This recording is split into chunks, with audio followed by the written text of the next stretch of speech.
Here's your wrestling news for December 22nd, 2024. We are kicking off with AEW Collision, and ahead of World's End, MJF and Adam Cole had a lot to say this week, with MJF starting off their segment by talking about how breakable his former ally is. MJF said that any bump, a gust of wind, or even a cavity could take Cole down, and said that the rumor is Cole's dentist isn't seeing him anymore, a nod to Cole's breakup with Britt Baker. Not finished, MJF spoke of Cole as looking like a crack baby as of late, a dig at Cole's weight loss, and it was only then that Cole came out to take some shots at his former tag team partner. While Cole didn't go as personal as MJF, he did call out the scumbag for having multiple surgeries related to his hair, and claimed MJF played politics to get Alicia a tout hired by AEW. This situation is certainly interesting, as Baker was suspended earlier this year after a backstage confrontation with MJF, as the DMD took issues with a tout's presence in the locker room. The incident resulted in MJF punching a wall just before his hour-long showdown with Will Ospreay on the July 17th Dynamite, and it's clear these past issues have not been forgotten. But who do you see coming out on top between MJF and Adam Cole at World's End? Let us know what you think in the comments section. In the Continental Classic, Will Ospreay and Ricochet were set to do battle this week, with fans excited to see another excellent high-flying contest between the two. With that said, some fans had a plan ahead of the match, as during Ospreay's entrance, some streamers were thrown into the ring, a sign of respect in Japan for particular wrestlers. When Ricochet arrived in the ring, though, fans threw toilet paper, a moment that left Ospreay laughing so hard he rolled out of the ring and bowed to the fans' inventive greeting. Ricochet didn't appreciate this TP parade, as he threw a roll back to the crowd, and later used a roll during his match with Ospreay. We'll have to see how many matches Ospreay and Ricochet have in AEW, but this week's will be one to remember, even if the Hammerstein Ballroom's bathrooms may be missing some TP. What's your take on Ricochet getting greeted with TP during AEW Collision? Let us know what you think in the comments section. As is tradition, WWE will travel to Madison Square Garden next week for their annual Boxing Day show, and fans in NYC will get to see CM Punk in action. Punk's first match back in WWE came at last year's MSG show against Dominic Mysterio, and this week it was announced that he'll face Ludwig Kaiser in the world's most famous arena. CM Punk has certainly been one to watch since his return to WWE, while Punk himself has been taking a vested interest in NXT ever since his dramatic comeback. Fightful Select reports that Punk was keeping a close eye on rehearsals during this week's NXT taping in Lowell, Mass., which also saw next week's episode film. Punk has been spotted several times at NXT shows over 2024, with fans speculating on a role for him with the Silver brand when he retires from in-ring action.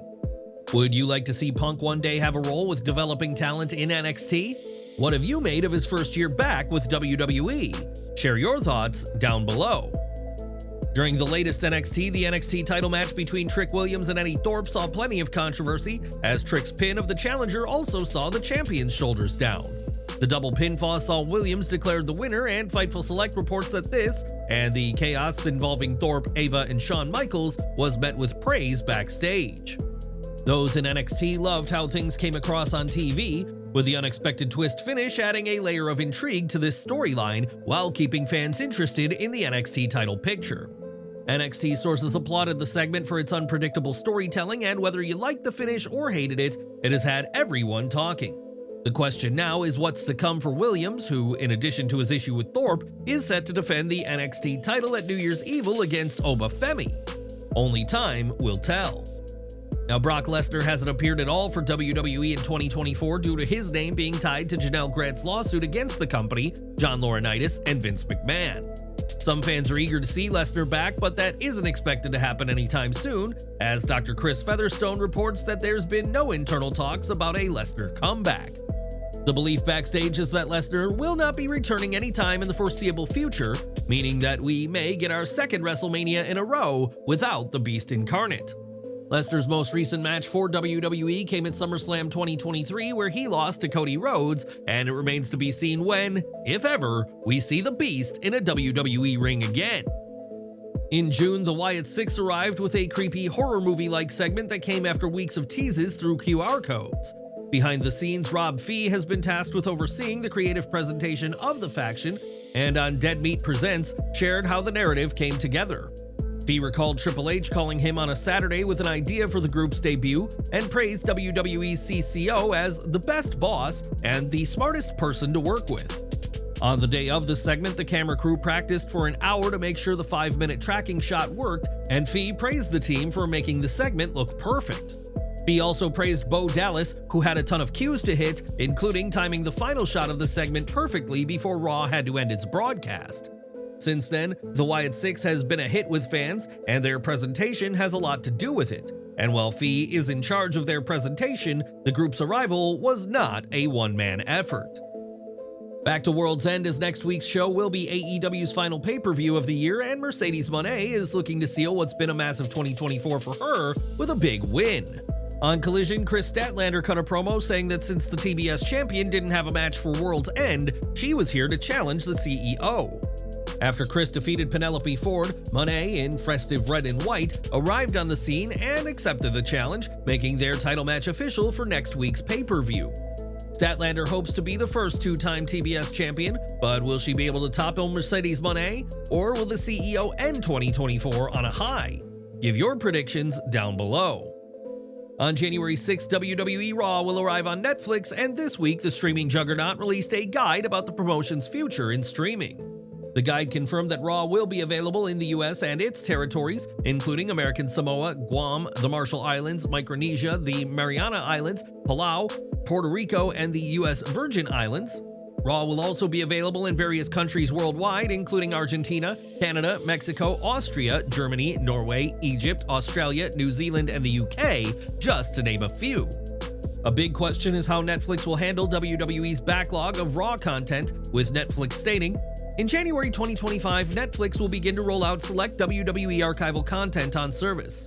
WWE Raw archival content will be available for viewing in the United States, with additional archival content available in the countries listed above." Not all archival episodes of Raw will be available on launch day, but Netflix plans to roll out content gradually, though how long that process will be is a mystery. More details about what content will be included are expected closer to the launch, though it's been confirmed that WWE content will be downloadable roughly 48 hours after streaming live. The multi-billion-dollar deal between WWE and Netflix is the biggest change to the Red brand in at least a decade. And are you excited about Raw on Netflix? Let us know below. And we're ending with AEW, and with Christmas being mere days away, everyone's thinking about presents and sharing gifts, and at the Collision tapings, Tony Khan got a very special gift from Santa himself.